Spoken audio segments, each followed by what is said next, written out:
All right, guys, we're live and good to go here. So, dude, Tyson. Did it go live? I don't think it went live yet, did it? Hit the live Now, button. is it not live on your end? No, it's saying scheduled. It's not saying live. Now it's live. Okay. Are we Now good? Are we you're good good? now. Let's freaking go. All right, bro. So, man, NFL Combine, we got NFL Draft buzz, Shedeur Sanders stuff. There's so much stuff to get into here. Quarterback talk, free agent quarterback talk. Obviously, the news was made earlier today about Devontae Adams being released. It's looking like Lazard is probably going to be up next here. But how's it going, man? How's everything with you? Doing good, man. This is a fun time because there's so many things happening where you have a lot of roster moves, guys getting extended, guys getting cut. You have so much speculation, so many rumors. You can't really believe a lot of what you're reading because teams are releasing information, agents are releasing information, and it's all smokescreen. So it's like a lot of things to try to digest. But I mean, to start off with Devontae Adams was no surprise. I mean, he wants to move on. The Jets want to move on. You get a tremendous amount of cap space. Alan Lazard. It's funny how they said they want to trade. He's open to trade him or bring him back. We know that's not going to happen either. He's gone too. But I think the one thing that I kind of want to talk to you about, which is kind of bothering me a little bit, is you look at the wide receiver group now that Devontae's gone, Lazard's going to be gone. You have Garrett Wilson, who could be maybe on the trade block. We don't know. Hopefully extended. The wide receiver room is barren, man, because we don't know what Malachi Corley is. It's a lot of inexperience. Then you look at the free agent market, a lot of big names out there, but they're most likely not going to come here. So how do the Jets handle that? Do they try to do a happy medium of get a mid-tier free agent and get a guy in the first round of the draft? Like, are you concerned at all? Because you want to build this offense. You want to have a lot of playmakers, and right now they're lacking some in terms of pass catchers.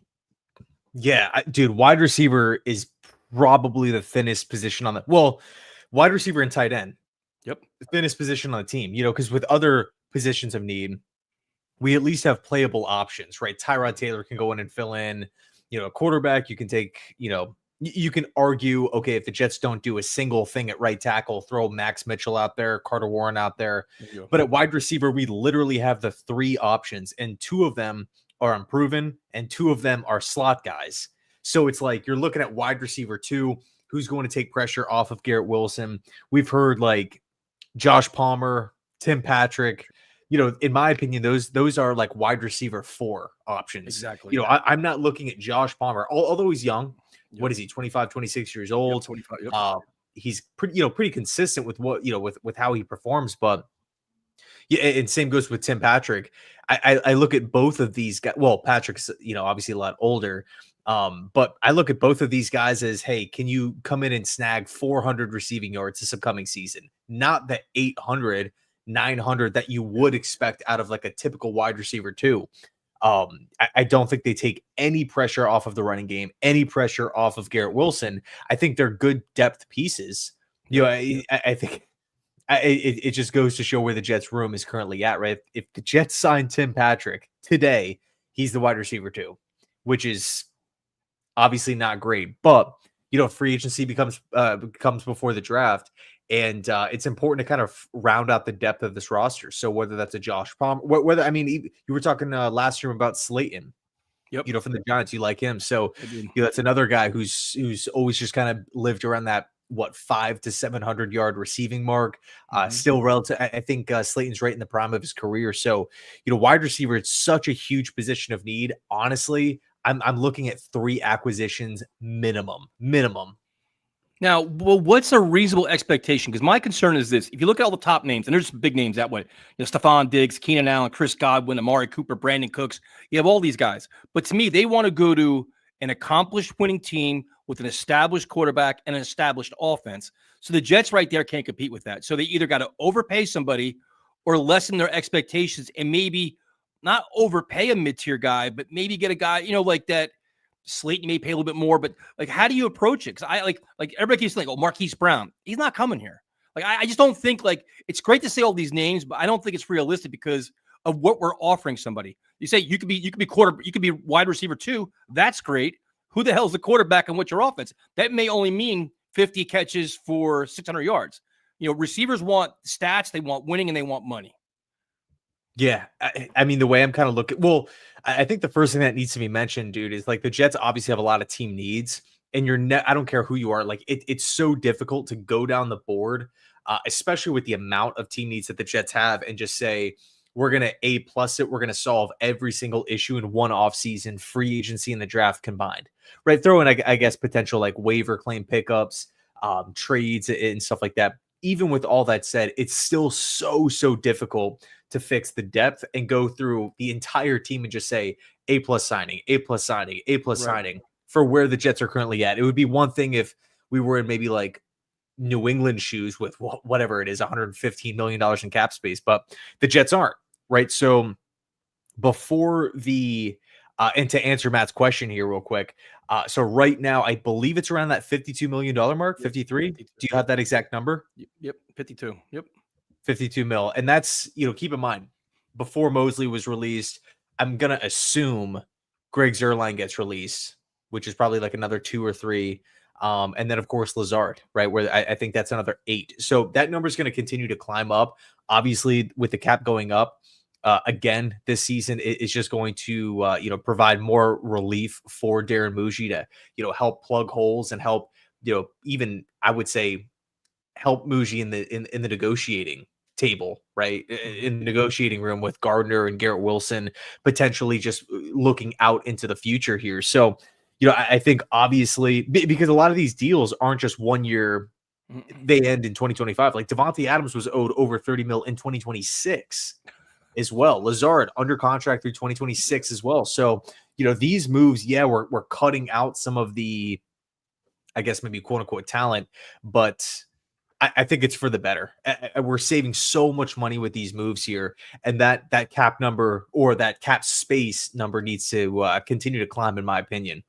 No, I agree. Listen, I agree with the moves, but my concern is, okay, we're in a rebuild, and how do you rebuild? And my priority will be the offense. And the reason why it's the offense is I think if you have faith in Aaron Glenn and Steve Wilks, you can give them the talent they have now a little bit more, and they can find ways to have a competent, competitive defense based on their background. That's my thinking going into this. So, like, to me, it's like the Jets' offense has sucked for a decade. We've got to get back to being a normal team, and you got to find assets. And to me, it's like I'm putting my resources on offense, man. Like, if you don't want to spend on a right tackle, I understand it. But you mentioned tight end, wide receiver, enormous holes, and you got to find ways to handle it. And my question is, do you look at, say, like a Tyler Lockett gets cut? Do you look at a guy like that? Or do you say, listen, we need this youth movement. We need guys that are less than 29 years old that are going to be here not for 1 year. We don't want Band-Aids. We want guys going to be here for at least 3 or 4 years to kind of grow with this offense. That's where Josh Palmer comes in. Do you look at, like, what would be your criteria for a wide receiver signing, in a week from now? Dude, I mean, it's tough because the free agent market is really thin at multiple positions here, man. I think really before, like, as you're approaching free agency, every team really, but the Jets should ask themselves, okay, what are we looking for? Of course, good players, of course, guys that fit the system, of course, guys that are like culture, culture builders, right? Coaches on the field, all that stuff, super obvious. But with the Jets specifically, I think it comes into question, okay, what's our cap space and what's our timeline? If you're a team like the Chiefs or the Eagles or the Bills, I could see them, signing 1 year deals, guys in their 30s to, help fill holes, cheap 1 year contracts. But with the Jets, to me, it doesn't really help or push the needle all that much. I'm interested in the summer, after the first couple of ways of free agency, after the draft. And now you're looking at it and it's just like, you know what? We ended up not signing a right tackle. We're still looking at what we currently have on the roster now, or you know what, we went through the entire process and we only signed one safety. We're gonna need at least another. So let's go out and just try to fill that void with a cheap 1 year deal. But I think for me, the way I'm looking at it, or the way I'm looking at free agency, because the Jets are kind of doing this like soft reset with getting rid of the Adams, the Lazards, the Rodgers of the world, and Rodgers is still on the books. I'm really only looking to invest the cash into these players that are either in their prime or entering their prime in a year or two. So, guys that I view as building blocks, like the Nick Boltons, the Levi Onwuzurike's, if they want to go that route. Javon Holland is another one. Josh Palmer, but Palmer's not on that top end, in that top tier. They're not going to be sitting there waiting days and days and days with a big contract on the table for Josh Palmer. Like, for me, I think that should be the target. Those 25, 26, 27-year olds and ex Lions / ex Broncos, right? Guys that, maybe have a familiarity with the front office or the coaching staff, how they fit into schemes, or, maybe know how these guys like to coach already. So those are my, maybe bullet point checklist going into free agency. Yep. Once I have that down on paper, now it makes kind of navigating the whole process a little bit easier, right? Because if you don't view Holland as maybe a system fit, even though he checks some other boxes, you're not going to sit there and waste time. You're just going to move on to someone else, a Merrick or, a Justin Reed, someone like that. But I don't view the Jets as a big spender this cycle. Yeah, I mean, to me, this is going to put an enormous spotlight on Darren Muji, because you're looking at a scarce free agent class in terms of wide receivers and tight ends, and you have enormous needs as you want to build a competent offense. So we talked about wide receiver. It's going to be really interesting to see how they handle it, how they spend the money. The tight end group to me is even worse.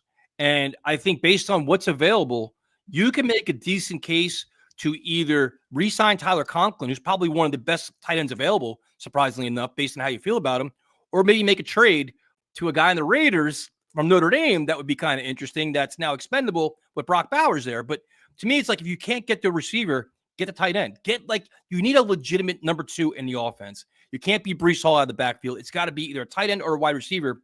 Would you try to bring back Conklin, make a trade? Like, how would you handle tight end?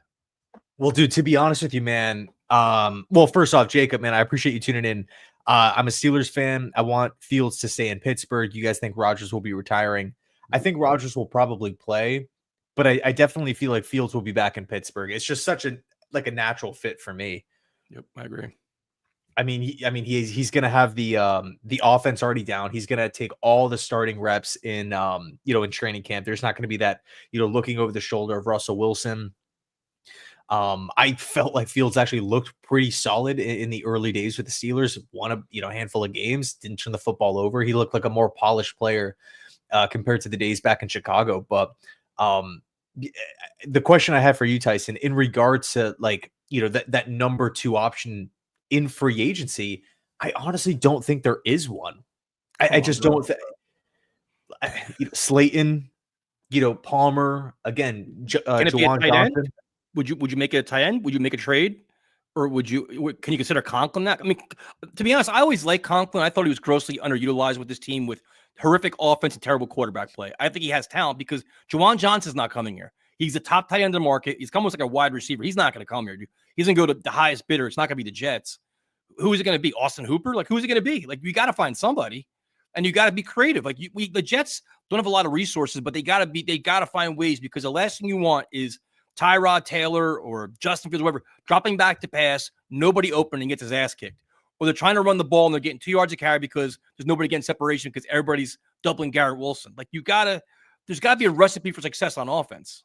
Right, dude. I agree with you, but if the options aren't out there, because T. Higgins is tagged, yep. It's like who is that guy on the free agent? I mean, we could go through the list, all the wide receivers, all the tight ends. Not a lot. Is there one player that actually keeps a defensive coordinator up at night? Is there one player that actually takes pressure, like a lot of pressure, off of Garrett? Well, I mean, in regards to Josh Palmer, I mean, Chargers fans were talking about trying to acquire Devontae Adams because they didn't have any weapons last season, right? And that's with Quentin Johnston and McConkey.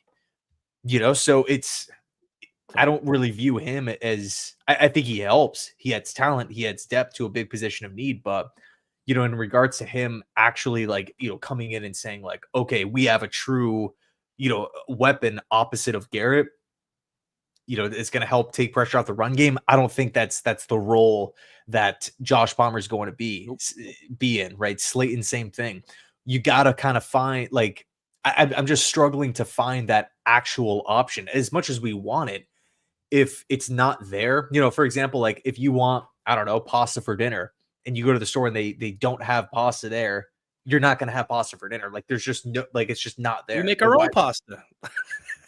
Yeah, but you run the risk of, potentially overpaying, because if you're that desperate to where you're okay, we need to go get weapons those top tier, like I view the top tier free agents are all on the defensive side. Oh. So So then, I mean, so say that's the case. Then, like, I'll play this game for a second because I'm ready to make a trade. I'm ready to talk to the Raiders. I'm ready. Like, I want pass catchers. I want legitimate talent on offense. I don't want to wait. I don't want to struggle. I don't want to have guys that are 3 rookies running around in circles, don't know what the hell they're doing, and the offense is a complete mess. But say you say, okay, listen, we can get money well spent on defense. You get your Nick Bolton. You add a good safety. You get a defensive tackle, whoever that there's many of them out there. There's a lot of them out there actually. Do you then take your draft strategy saying, you know what, all offense, first 4 rounds, like we've got to find ways to get offensive players, whether it's Tyler Warren, a wide receiver, like how do you, there's got to be a way to handle offense, right? personally, man, I don't think I would do that. Like the way I'm looking at it is the Jets aren't, I really don't feel like we're going to solve every single issue this offseason. And I don't necessarily think the Jets are looking at that as well. I think they're probably going to hit free agency with their tier 1 free agents, guys that make sense, guys that fit the system, the age, everything that we've talked about so far.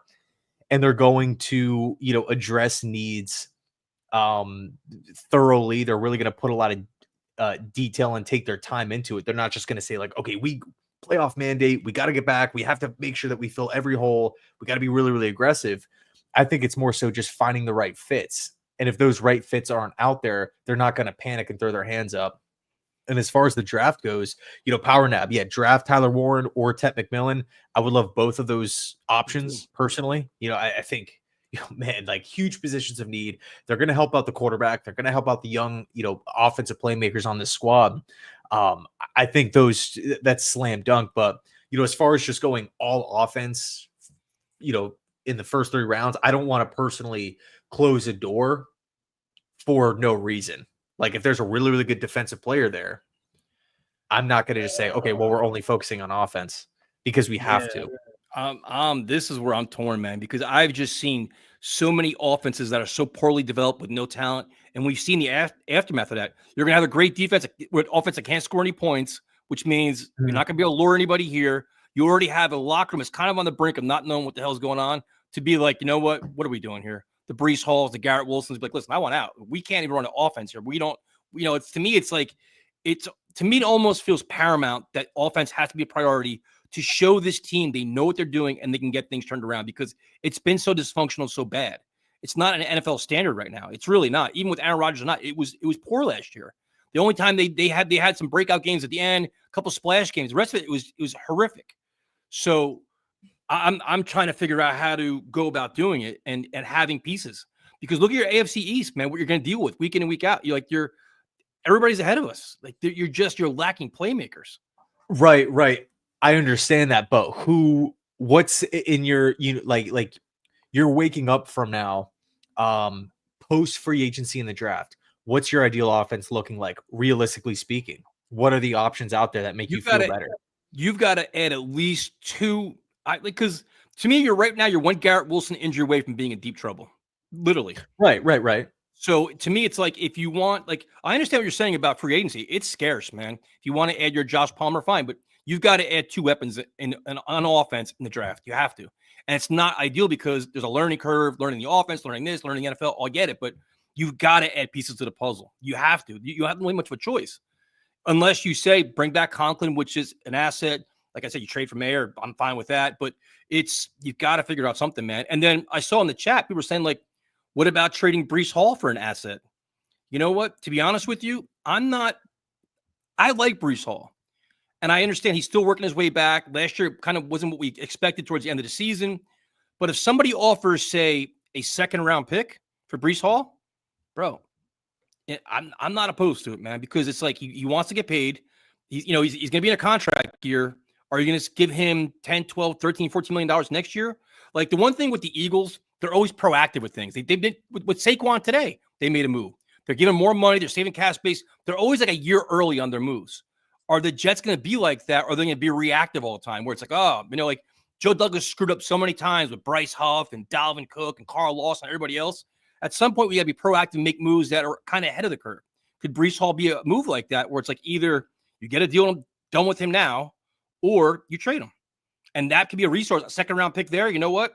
That's another playmaker you can get. Or you're not worried about, going all offense. You can go offense, defense in second round. Like, that's kind of what I'm thinking about. It's an interesting point. I'm not completely against it. Personally, I think, look, if someone comes in and just blows you away with an offer, I think we're going to be okay at running back, but I really want to see what Breece can do in this offense first. If it's not working, if the Jets are losing games, whatever, then you can flip him at the deadline for potentially more. Because I don't think anyone's panicking right now, especially with the state of this running back class. Henderson, Judkins, Amari and Hampton's really, popping off onto the scene. Of course, Ashton Genty, and the list goes on. Harvey from UCLA. Like, there's so many solid running back options. So many running back. I mean, all the running backs, well, I shouldn't say all, but I feel like the majority really just smashed the combine out of the park. Is anyone really going to give up a second round pick for a running back that has had multiple injuries, that is entering the last year of his deal, who now you're going to have to pay big money to? And big money, I mean big money relative to the running back position. I don't know. But I do feel like at the deadline, that's where we can see a solid offer come in, because it's like, what happens if Saquon gets hurt? And the Eagles need a 1-year rental, half-year rental. And then the Jets can kind of kick their feet up and say, all right, give us whatever, a third-round pick for half a year of Breece Hall if we know he's not going to be back. But then what happens if, with an actual good coaching staff on the offensive side of the football, Breece Hall pops off and has the best season of his career? He has a career season. Could he duplicate maybe something that Jahmyr Gibbs is doing in Detroit? I don't know. I think it's a big ask, but I'm not going to rule it out, because I just don't want to see Breece go before the season starts, in my opinion. No, it's a fair point. And I guess I'm trying to think like what we have now and what we're going to have to do going forward too. It's like, all right, Breece in the last year of his deal, he's obviously going to want big time money next year based on what he thinks of himself. But we also have Garrett Wilson in the wings, Sauce, Jermaine Johnson, all these guys that we're going to have to want to pay next year. You can only pay so many guys big money. And it's like, while the running back position is kind of back on the upward trend where everybody's trying to pay them again, is he like allocating your money? Do you feel comfortable doing that, or putting that money towards other holes on the team? So I'm trying to think of like all the pieces of the puzzle where it's like having the player, also having the cash base, and having that money put elsewhere too. So I agree with you though. If you want to say keep him now, especially if you want to wait, hopefully there's no injuries in camp. Braylon Allen stays healthy, Isaiah Davis, everybody stays healthy. Then a trade deadline, that makes more sense. But I consider a lot of things right now, man, because they've got to be creative in terms of creating resources to upgrade their roster. Let me just throw this in there real quick. Well, first off, UConn, bro, I appreciate you, man. Thank you. Patrick McCarry for right tackle / O-line depth. I would not mind that. I mean, the Jets do need some depth on the – I mean, really, they need depth everywhere on the offensive line. Sure do. I don't know how I would feel about throwing him at right tackle and just saying, hey, you're the guy immediately. But I do feel like as that maybe versatile kind of movable piece on the O-line, if ABT, maybe gets banged up, you could chuck him in at guard, something like that. And I don't really think he's going to be all that expensive. But right tackle is an interesting position of need, because you can really – I feel like you can target right tackle in the first 2 rounds of the draft if you come up empty-handed in free agency. Jedrick Wills is kind of an interesting option that I've been thinking about, that you could maybe buy low and get rewarded down the line with him, but that's not a sure thing. But one thing I do want to throw out there with Breece Hall, I would say right now he's the best pass-catching running back that we have. So I don't necessarily know if I want to take away a weapon like that with a quarterback who could potentially start in a Tyrod Taylor or even a Kirk Cousins or even a rookie too, for that matter.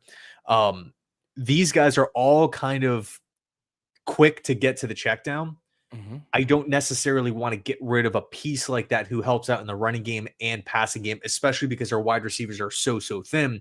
Even if we pick up let's just say best case scenario, I don't know, take your pick on whoever needs a running back, right? They call and they say, hey, we'll give you a second round pick for Breece Hall. Let's just call it in the 40s or 50s. I don't think we're getting a wide receiver there that's going to maybe impact the Jets in a more positive way than Breece Hall would this season. But I do understand your logic with wanting to get ahead of it. And it's like, hey, if he's not going to be here, and it's not Super Bowl or bust for us, and we don't really envision him re-signing, then let's flip him for an extra player on a cheap rookie deal. So I do understand, the logic here. Now, what is your philosophy with the offensive line? Because I saw a lot of things in the chat were saying, go offensive line in the first round, solidify the line. We have our 5 starters for the next 5 years. We're good. Would you put a premium on right tackle? Like, how would you rank the need at right tackle as opposed to, say, wide receiver, tight end, right tackle? Oh, geez, dude, it's big, but it's like the question that I keep coming back to. I'm only giving money out. I'm only drafting a player if he's actually worth it. And I don't mean that for, in a rude sense whatsoever, but it's like, I'm not going to go out and say, okay, we need a right tackle desperately. Let's go give a depth option on the free agent market, $13 million, $15 million a season. And it's just like, well, we need one. So we'll just cut into the free agent pool and just, overpay for someone just to, fill a void. Of course there's things to do, but like different kind of ways to manage it. But the way if I'm Darren Muji right now, I'm kind of, free agency obviously comes first. So I'm looking at free agency and I'm saying, okay, who are the tier 1 free agents of age, of system fit, everything, like who makes the most sense for us right now, who's young, who's everything involved. Right. And from that list, that tier 1, I'm going to say, okay, these are going to be the guys that we're going to be calling on day 1 of free agency, getting the offers out there, really testing the waters. I mean, they should have already tested the waters by now, but once you have that group of players, then you focus in on tier 2. And those tier 2 guys might be maybe the depth options, maybe the bounce back guys, right? Maybe Javon Holland's in tier 1, but you really don't feel like you're going to win the bidding war. So it's like, okay, we'll call Holland, we'll call his agent, we'll get an offer out there. But you know what? We really want to pivot to Reed quickly if Holland ends up signing. Right. Or maybe the approach from Darren Muji is, hey, we're just going to bypass all the tier 1 free agents anyway, and just strictly focus on tier 2, because we maybe do feel like we're a little far away. Maybe we're not in love with the tier 1 free agents.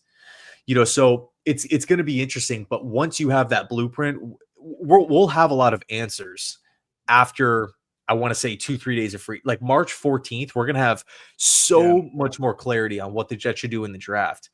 But right now, dude, I'm thinking offensive weapon at pick number 7, because I just don't think a Ted McMillan is out in the free agent market. I don't think a Tyler Warren or even I mean, you can go down the list of some of these offensive weapons in the draft. They're just not, the talent there that the Jets can get is not, it doesn't equate to the talent in free agency. So that's what I'm saying. Like in free agency, you might as well just, like, if you're going to spend money, if you're going to fill some needs, let's go out and target some young players on the defense side of the football that fit the system, because we're probably going to lean towards maybe that offensive weapon at spot number 7. Of course, you're not closing any doors, but when I think about, like, but if I just close my eyes and I'm like, okay, who are the best free agents out there? Probably Milton Williams, taking Sam Darnold out of it, but like Williams, Holland, I would say Bolton is up there. He's a really, really good player. And you're just kind of going through the list and it's like, defensive guy, defensive guy, defensive guy, defensive guy. It would be different if like Higgins was on the open market. Then it's like, okay, hold the phones. We got to make something happen, but it's just not. So I feel like the Jets will probably bring in 2 starters in free agency, and then they're really going to focus on trying to round out the roster through the draft. Yeah, like I said, I keep thinking about it more and more, and I think that they'll get their most bang for the buck on defensive free agency, and then they have to get real creative on the offensive side of the ball. And I guess one position we haven't talked about, surprisingly, a half hour into this, is the quarterback. Like, so a lot of quarterbacks rumored, Justin Fields, all these different names, Sam Darnold's not happening. We know that. Kirk Cousins hasn't been released as of yet. I think he still will be. I think the Falcons are trying to play hardball, but they have to pay that big bonus. They don't want to pay it. I think he gets cut. Like, how do you see this quarterback market playing out? And do you think the Jets are out or active early on trying to get their guy that they want early in free agency, or let the market kind of play out, see where Justin Fields goes, see, like, how do you handle it? Do you make that first phone call, Justin Fields, saying, listen, we're really interested? I think you'll have to probably pay more to get him out of Pittsburgh. But how do you approach this? Fields to me he's the guy that I feel like is going to be like coveted a lot because you have the fit in Pittsburgh. You can make a big argument for the Raiders, and they have a lot more just kind of financial freedom, I would say. And also just looking at Pete Carroll's age too, like you kind of get a sense that the Raiders will be more aggressive in these next couple of off seasons. They're not just going to sit by and play it safe. Like they're going to spend the money.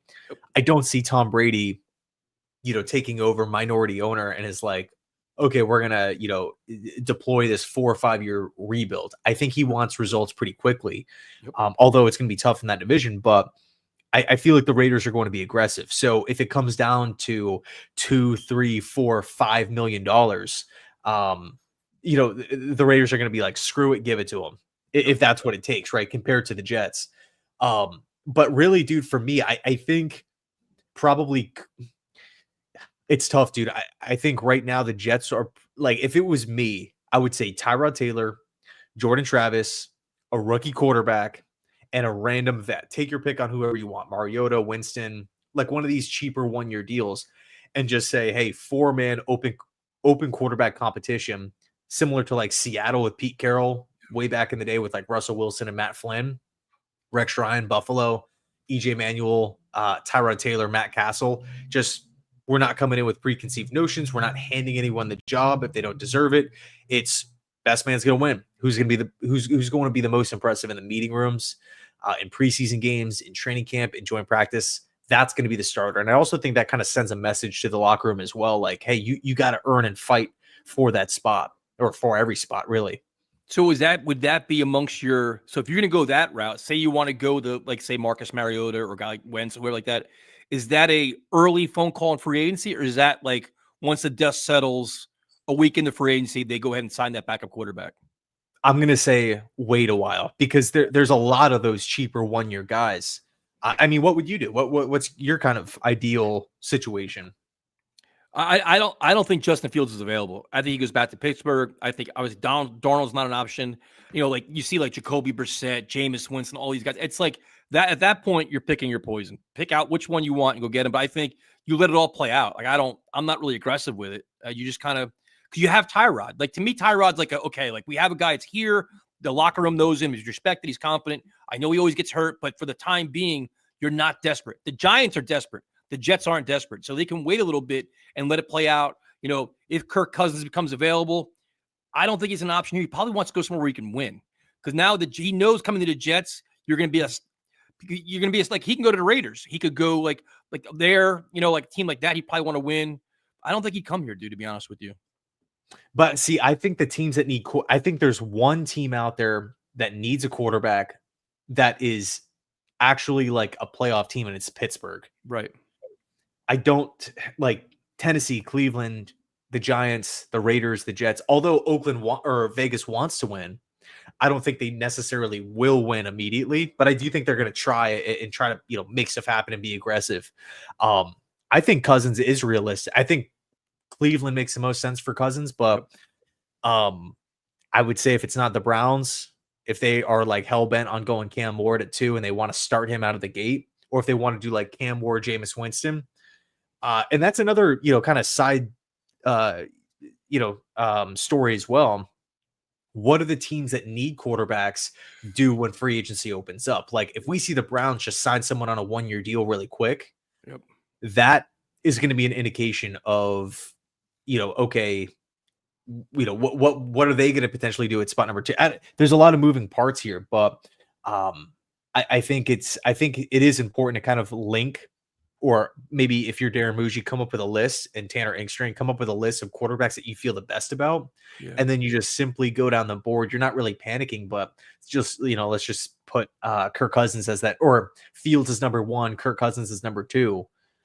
If those guys start coming off the board, you just simply go down and pick the best available one. I'm not really too pressed about like which veteran quarterback it is, but I definitely want to just bring in one more. Now, what would be a sign, if the Jets don't go out and sign anybody, would that be kind of like a flag to you saying, you know what, maybe some of these rumors about them trying to trade up to get Cam Ward are actually a possibility, or they're waiting for Sanders? Like, what would be a signal to you in free agency saying, you know what, the Jets could be considering quarterback in the draft because they didn't do this? Is it not signing another veteran quarterback? Like, what would be kind of like something that would open your eyes a little bit with their approach? Yeah, dude, that's really tough. I mean, we can't even really get a feel on what the top of the draft is going to be. So it's Yeah.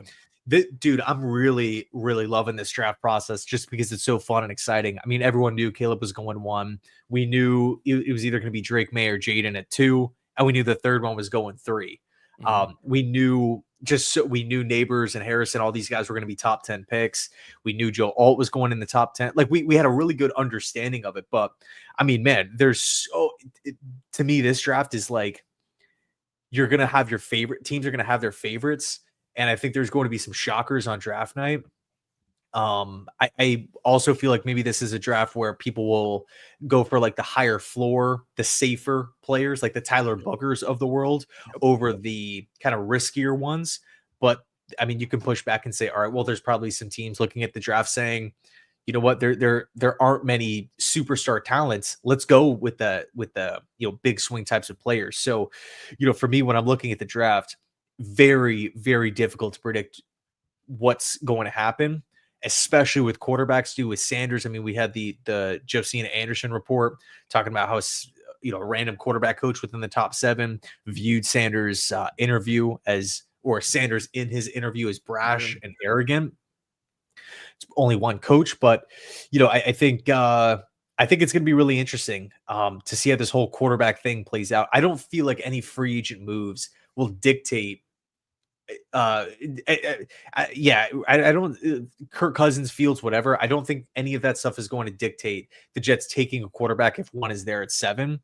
I think the Giants, though, if the Giants news breaks, 4-year deal, 100 whatever to Sam Darnold, I don't think they take Cam Ward. I don't think that they're going to take one up at the top of the draft. That's where it gets interesting. That's exactly where I was going to kind of go with this. It was like, all right, just say in theory, the Jets get Kirk Cousins. Okay, now you have Tyrod Taylor, Kirk Cousins. Would you still be aggressive to try to trade up and get Cam Ward when you have these two guys here? That's kind of like, would that kind of prevent you? Like, you know what, maybe we can get that. You can get the Dart. You can go get McCord. Maybe get a Lester guy later on because you have 2 veteran guys you feel comfortable for the next year or 2. Maybe try to, work on this, grow with this young kid. Like, is there anything that could kind of prevent you from saying, let's be aggressive to get Cam Ward and trade up? Yeah, which is the overall depth of the roster, in my opinion, because it's going to cost a freaking ton, because the Giants are calling too. And the Titans they're totally fine staying. They're totally fine trading down, whatever. The Jets have a lot of roster holes.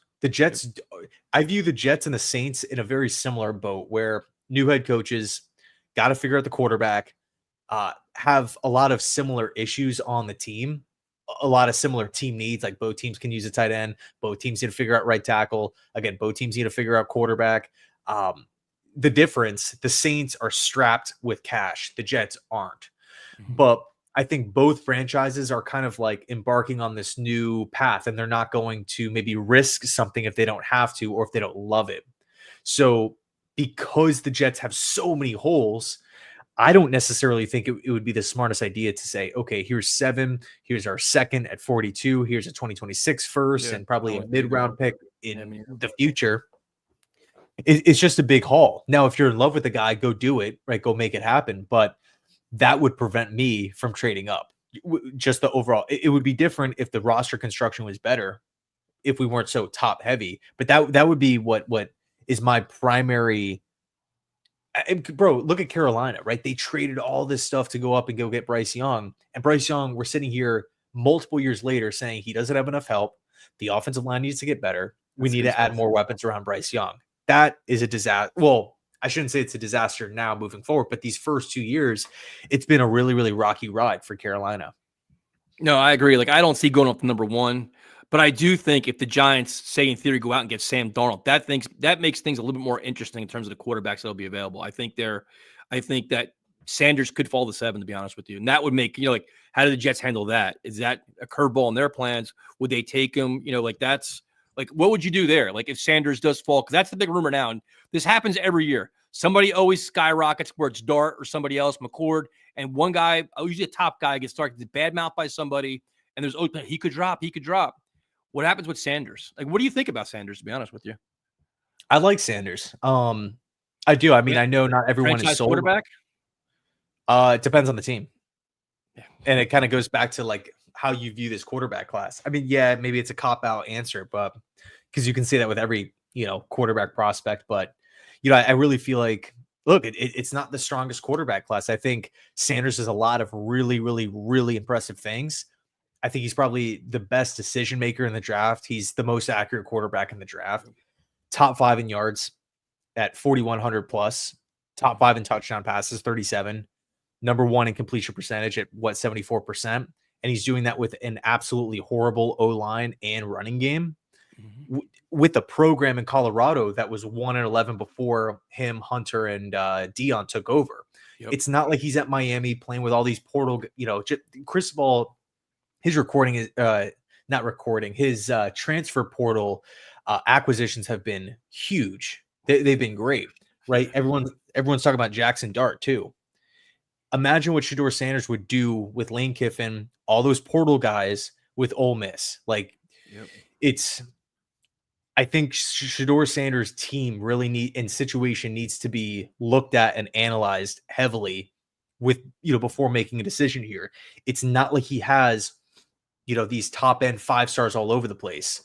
And again, that program was in complete shambles before they took over. So he's putting up all this production, yards, touchdowns, wins, right? Changing the culture with Colorado, doing all these really, really good things, while being accurate, while making good decisions, showing toughness, right? He's not really the biggest guy, but and he takes some big hits, but he continues to get up.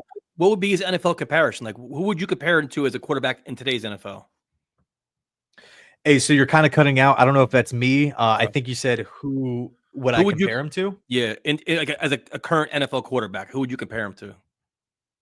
I would say he kind of fits like the archetype right now of like the Alex Smith, Andy Dalton, Jared Goff, Teddy Bridgewater type of Geno Smith type of quarterback, where it's top end game manager.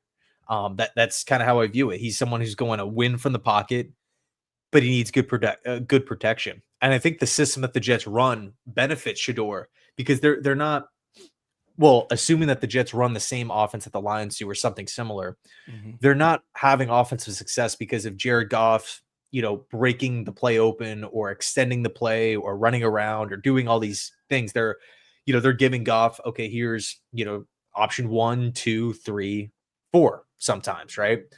First off, we're going to rely heavily on the run. We're going to rely on the offensive line. It's stacked. It's great.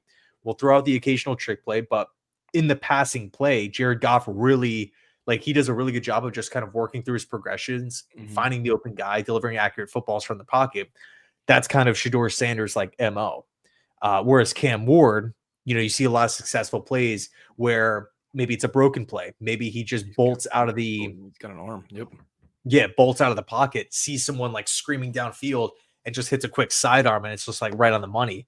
So 2 different styles of quarterback, but I don't think either one are perfect.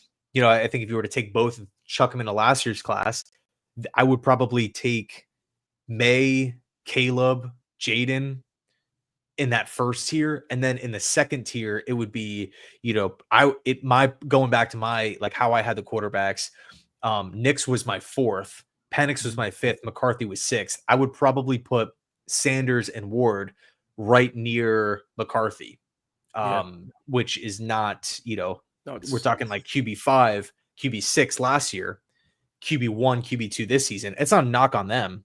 It's not really a knock on the class either. It's just kind of how I'm viewing them as prospects. So then, if you have that evaluation, what would be your drop off from Sanders to Milroe, Dart, McCord, and everybody else? I understand first round, maybe as opposed to second, third, and fourth, but is the drop off significant, or do they both require more development, better offensive line, better scheme? Cause I'm trying to figure out what's where's your that sweet spot for the quarterback where you say, okay, I feel comfortable here because everybody after them is a huge drop off.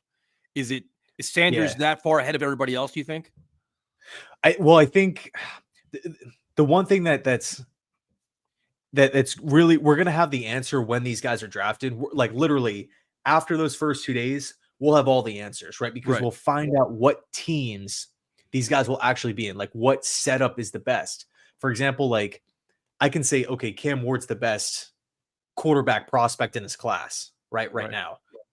But if Cam Ward goes to the Giants and Jackson Dart backs up Matt Stafford for a year and then plays in year 2 and looks great, and Jackson, like the situations are completely different. So it would be Right. like, oh, you should have took Jackson Dart, But I think just purely as quarterback prospects, not really looking at the teams, I view kind of just the I would say maybe the overall consensus. Ward, Sanders in tier 1, and then in tier 2, you got guys like Shuck and Milrow and Jackson Dart.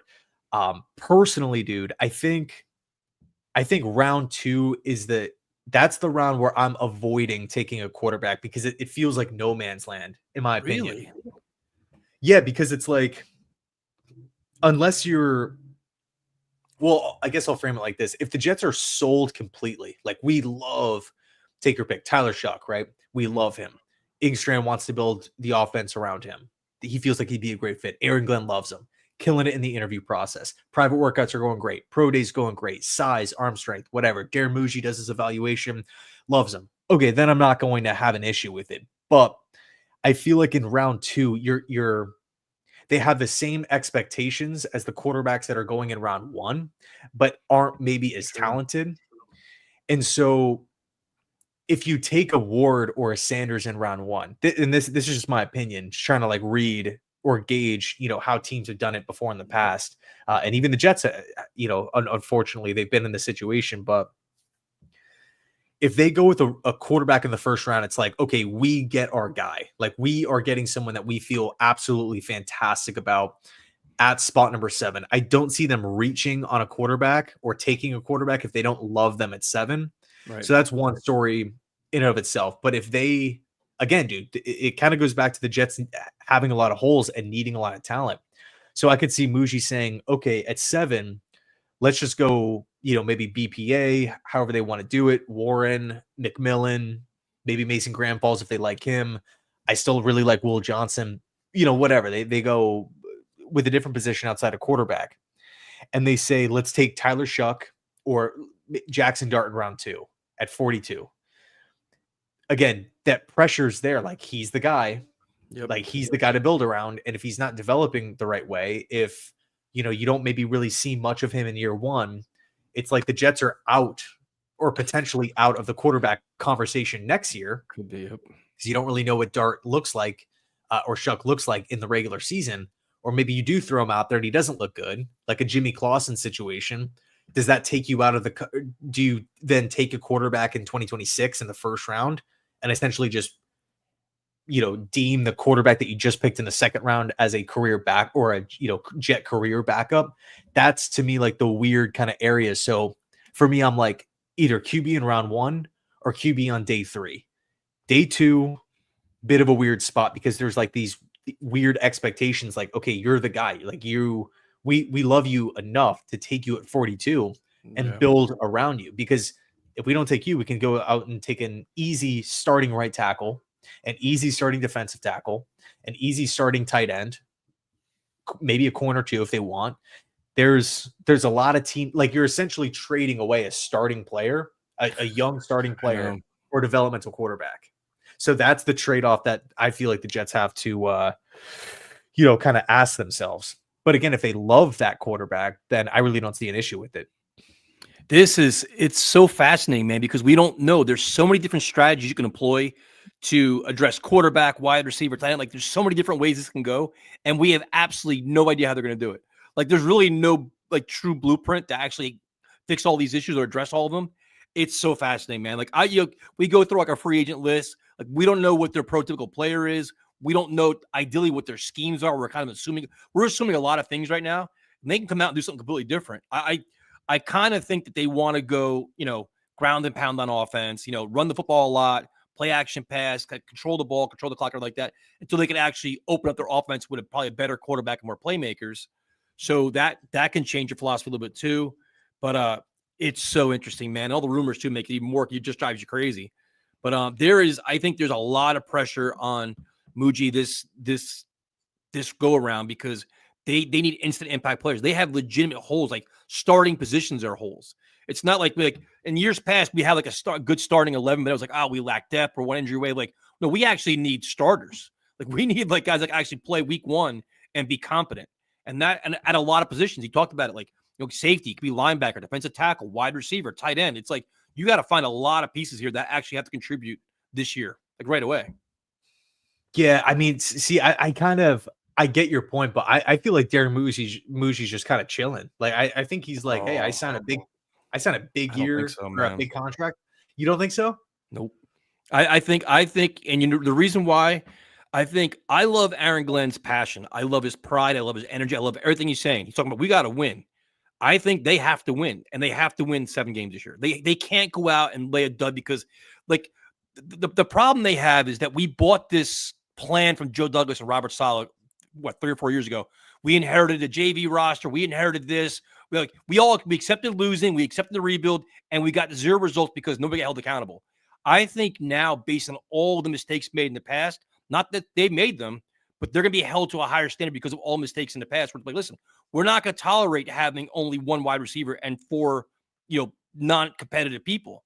Like, I think it's going to be a higher standard and be held a lot more accountable now, where people expect more, even in a rebuild year, where we got to see competent, smart, savvy GM moves and have this team very well coached. Yeah, I get that, but I mean, if the offense improves, the defense improves, the culture improves, the win total gets bumped from 5 to 6 with a lot less talent on the roster. I'm not putting Mougie on the hot seat because no, I'm not saying hot seat at all. I'm saying, like, I'm not going to free agency giving everybody a pass. Like, I want you when you take this job, you have to have a vision of how you want to build your team. Like, you sold whoever it was, Spielman and Woody Johnson and Jaime, everybody, you sold us on your vision. So let's see what your vision is, and don't they're going to make mistakes. Obviously, I mean, Joe Douglas made a ton of them, but you want to see a legitimate plan and not be used for leverage all the time, not be caught red-handed where you're missing out on all these players. Like, have Spielman in the building gives me a lot more confidence too. There's a cat behind you. Finally, the cat finally made the show. But having Spielman a part of this, I have a little more confidence where you expect a little bit more. Like, you want to see some savvy moves. Like, all right, these guys know what they're doing. Like, you're not getting a whole year to say, oh yeah, we got to figure it out. Nope. Show us what you're doing year one, that you actually have a plan and a program and guys that you want, you could actually get them signed. Not like the last thing you want to hear is the Jets were in the mix for this, they didn't get him. Jets were in the mix for this, they didn't get him. Like, I don't want the whole. Oh yeah, for sure, the whole almost thing again. The Joe Douglas special. Yeah, I think,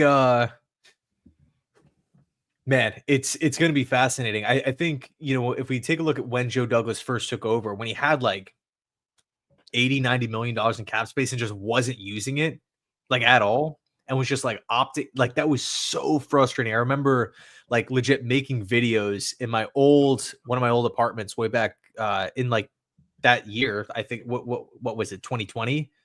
And the Jets were sitting on all this cap space, and it was like, we were interested in this guy, we were interested in this guy, we're interested in this guy, and the Jets just aren't pulling the trigger on any player, even if they came like really, really cheap. Like, I'm talking like $3 million, but and that was like when we started getting the rumors of like,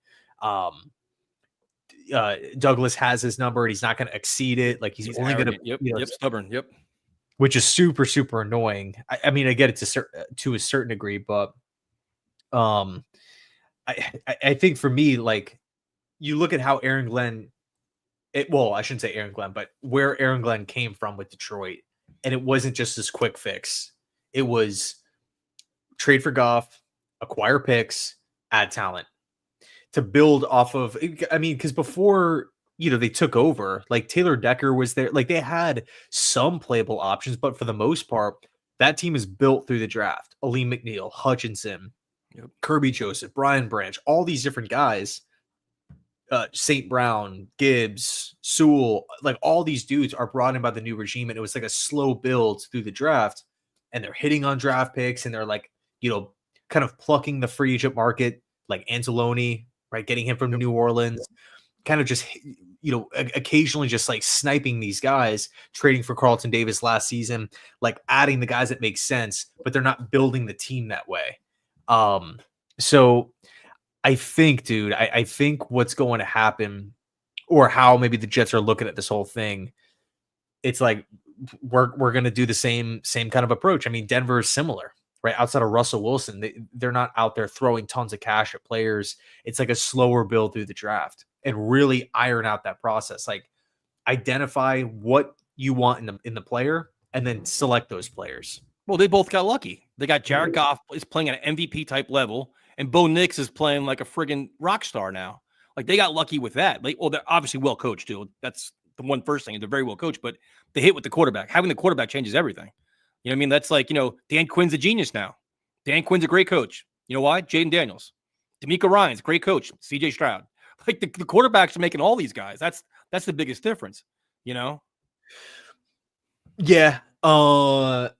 Yeah, I see what you're saying. But I'm just saying because Aaron Glenn's been, and I love this mindset. He talks about we want to win today. We don't want to wait 2 years. We're coming here to compete and win day one.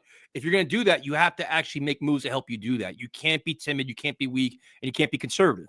I'm not saying overpay, but you have to make quality moves, which to me puts pressure on Muji. It does. He has to, with limited resources, find quality players to plug and play week one. He has to.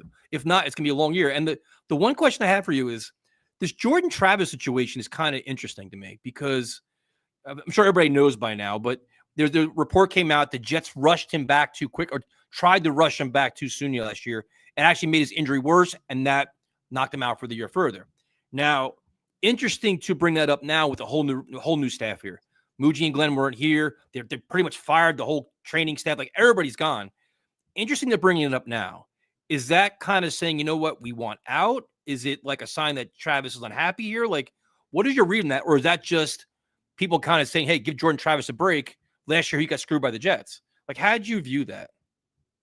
Well, I think it was the agent that came out with that statement, if I'm remembering correctly. Right, but I mean, if he released a statement, if he released it, Jordan Travis allowed it. He's not going to be speaking blindly. He's going to. They had to get you would think. Right. I mean, I think that whole situation was one of the worst handled situations by the Jets. I mean, they take the guy, they have no explanation on why they did. They knew he was hurt when they drafted him. They knew he had to rehab. Bro, the injury was it was horrible. Yep. I think it was against Southern Miss. Like at the end of the season, horrible injury. It's not like it happened in training camp or whatever. He wasn't throwing at the combine. He wasn't doing this and that. He couldn't work out. Yep. And then he gets drafted by the Jets, and it's almost like no questions. It's like he's not on the team at all. It's a redshirt year. Yeah, which is cool. Like I'm totally fine with that. But it to me, it just like wasn't made known. It was almost like they took a flyer on the guy, and they're like, hey, if he's healthy, great. If not, all right. That's kind of how it felt. I mean, Solid said that he had a setback. Yep. It's not the first time that we've heard, a Jets player trying to be rushed back. But I think why it came out now, just my guess is, all this talk of the Jets needing a quarterback, right? Tyrod, Fields, Cousins, whatever, all these different guys, Sanders falling. And I think it was just kind of like the reminder, like, hey, we're still on the team. We're going into year 2. This is like an update from our side. The Jets haven't really talked about it whatsoever. So, I do appreciate it. And who knows exactly if, what's true and what isn't. But the bottom line is Travis is on the roster. If the Jets want to give him a shot, they'll give him a shot. If they don't, they'll just cut him or trade him. So that's, kind of how I'm viewing it. But Max, bro, I appreciate you, man. Pick swap for Lions day 3, a day 3 pick for Hooker. I wouldn't mind that. I truly would not mind that if the Lions want to like jump up 20 spots or something, in round 7, and we get, Hendon Hooker, who knows the coaching staff and everything like that. It's not like just Aaron Glenn here, multiple coaches. Inkstrand, he knows the offense. I think it's worth the risk, for a late round pick swap. Especially with the familiarity they have with him. Like you mentioned, Hayden, Inkstrand, and Aaron Glenn all know him. So you have 3 guys in the building that actually saw Hendon Hooker play. So if they make that move, they have a level of confidence they can get something out of him. So last question. Wait a second, bro. This is going to be the last stream or last live stream. Yep. Or last maybe podcast. I mean, I guess it doesn't have to be the last. We can always kind of kick it up whenever, but the last one scheduled before free agency. Mm-hmm. So do you have any predictions? Give me one guy that you think, okay, the Jets will sign this player. Well, I got a Or question for you. that you think are Before gonna we do that, I got one question for you. Does Jamien Sherwood get re-signed before free agency? I'm gonna say no. I think so too. I don't think so either. I think it's free I agency. I think, think he tests the market. yeah, I mean, the way I'm kind of looking at it is like Glenn hasn't coached him. Muji didn't evaluate him, or maybe he has in the meantime, but not as like a draft prospect. He didn't watch him grow and develop. Yep. Um, And he's I going to don't have know. suitors. You'll have suitors with Ulbrich and Sala. They could probably offer money too, or kind of say, hey, listen, at least give us a chance to offer you some money. Let us at least talk to you and see what we can arrange. I don't think I mean, I've been wrong a million times before, but I don't think he resigns before free agency. I think he tests the market. Yeah, and dude, honestly, like, what was the rumor? Like double digit, it's like 10, 11, 12 mil per season. Yep. If I'm Sherwood, I don't necessarily know if I want to re-sign immediately at like 8 or 9 mil. Like I want to maybe see what's out there.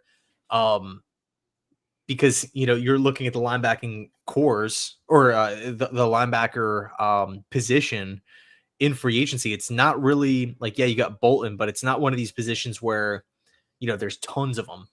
Yep. I think Sherwood, he like classic case of young player, developed well, best season in his contract year, and now like you feel like he's gonna try to like reap those rewards.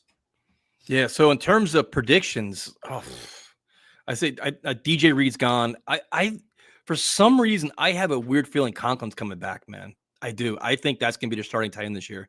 I have a weird feeling. I don't know why, but I just think they know what the market is. I think he doesn't want to uproot his, he's gonna get paid a decent amount. I think he stays.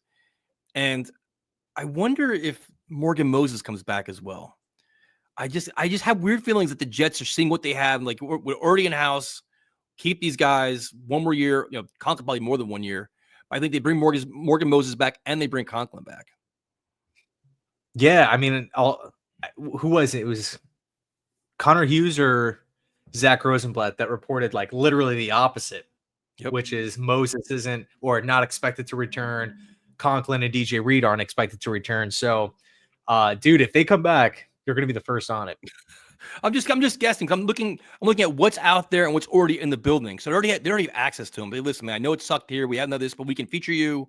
But again, Conklin could be one of the highly touted guy in free agency because there's not a lot of them out there. So I don't know. And Moses could want to play for a winning team on his last year too, which would make a lot of sense. So let me ask you, how much would you give Conklin per year? What do you make this year? He wasn't making big money. He was like, what, like, was it 6? I think it was 9. Was it 9? Let me double check real quick. Cause that's a really, really important number. But here's the question. Does his price tag actually go up because of the tight end market? It could, because he's probably one top 3 up there that's going to be available, I think. That's a good question. Now you're making me change my mind now because now it's like we just draft one. Or I could trade for Mayer from the Raiders. Damn it. Okay, so well, see, bro, I like Mayer a lot. I just do it.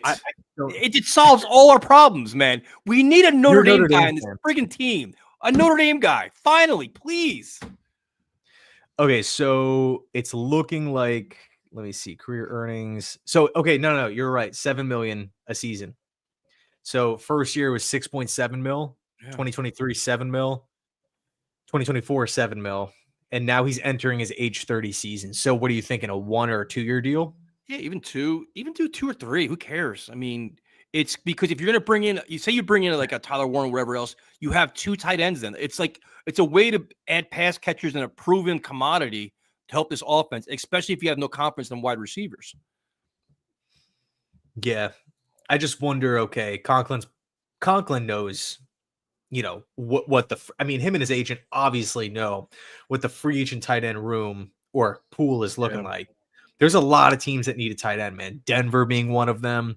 I could see the Chargers really being interested in Tyler Conklin. That's another really interesting fit.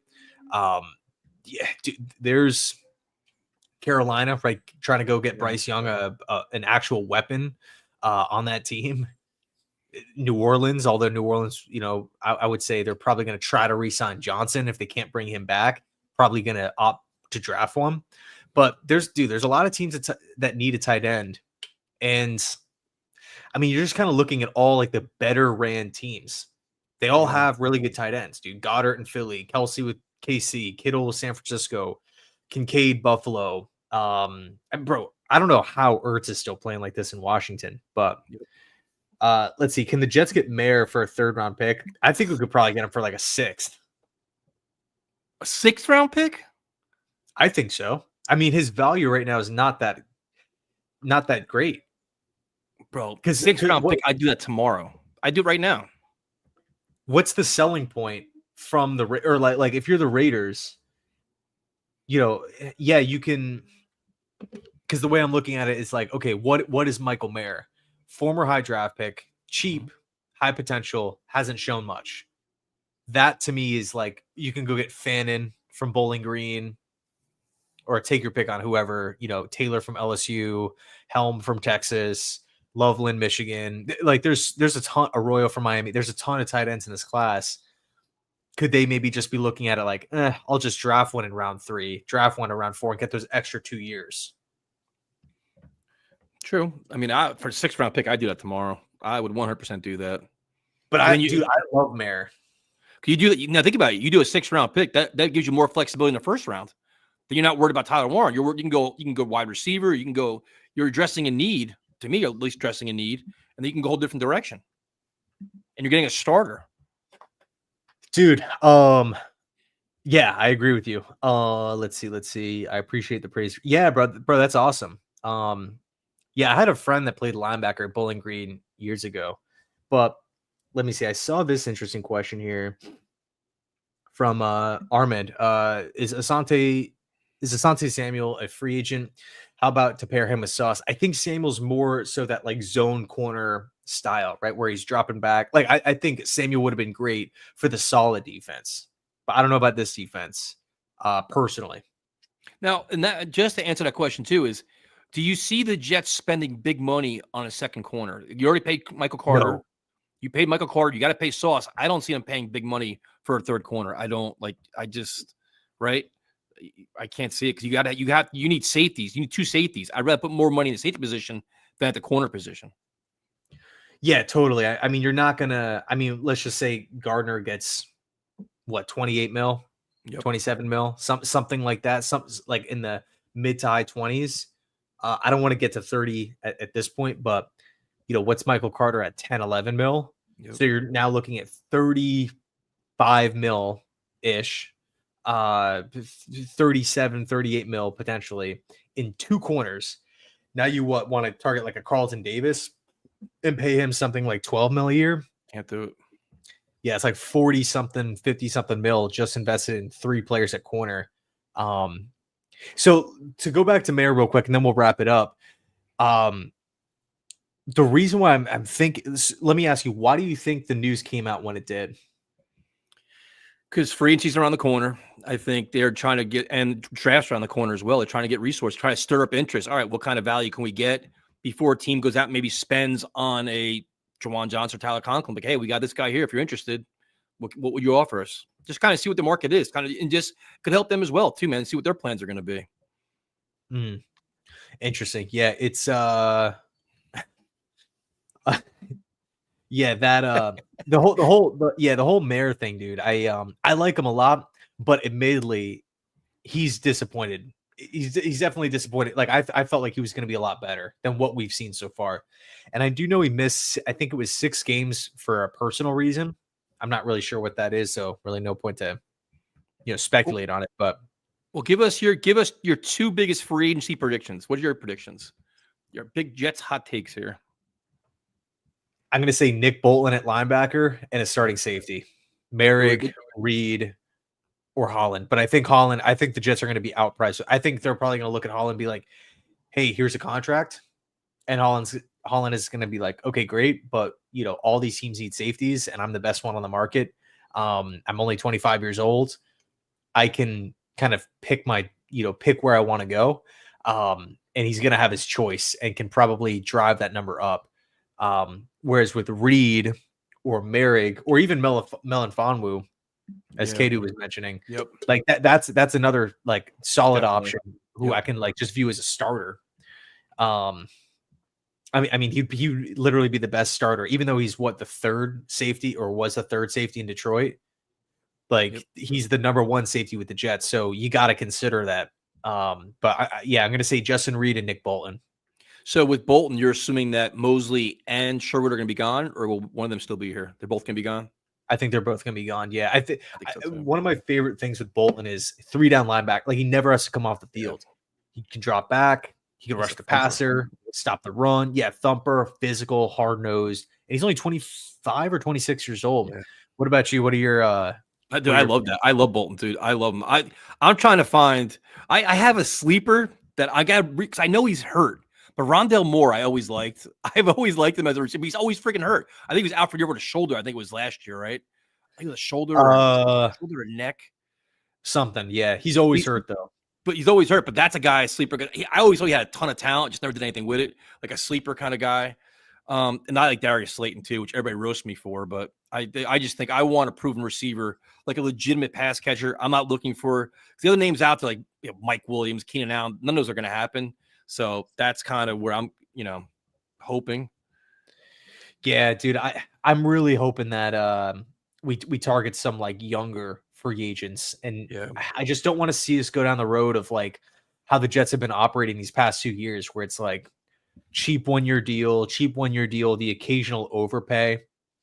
Where it's like, cheap 1-year deals for older veteran players like the Dalvin Cooks, the Adrian Amoses, the Billy Turners, the McCole Hardman, stuff like that. I kind of want to get out of that approach and go after, let's hand out a 3-4 year deal. Let's go out. Hey, we have this big need. He fits. Let's go out and give him the money. Another thing to kind of keep in mind, which sucks, but it's just the reality.